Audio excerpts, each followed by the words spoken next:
Well, just very recently, Kenya announced that it was putting up 26 of its state-owned companies for privatization in a bid to shore up the country's economy.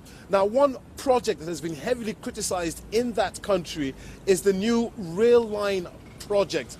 It's helped increase the levels of Kenya's debt, and even just a few months after it was commissioned, it's cost the country $100 million. The BBC's Zawadi Modibo has this report from Nairobi.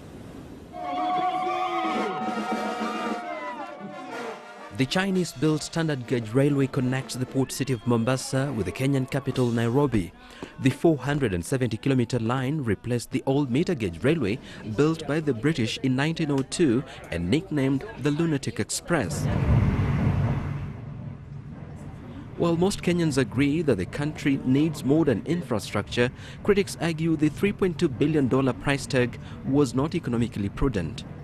It is not viable. It cannot compete price-wise without a subsidy. And the question becomes, why would you put so much public money in a project that requires a subsidy for something that was not being subsidized before? The Kenya government is expected to soon start repaying the facility from the China Exim Bank at an average $300 million a year.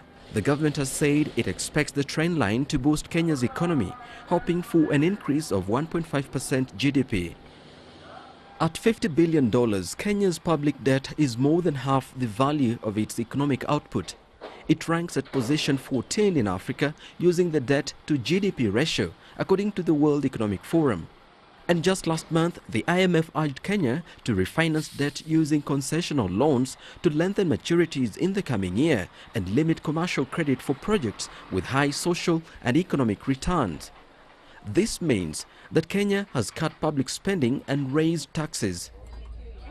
These passengers may be enjoying the new fast-speed railway, but they have doubts as to whether it is worth the final bill they will be left with. The ordinary Kenyan is suffering because we keep paying more and more for services that are not up to par for what we are paying for.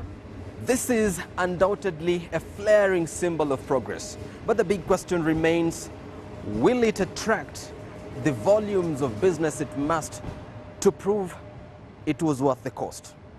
Zawadi Modibo, BBC, Nairobi.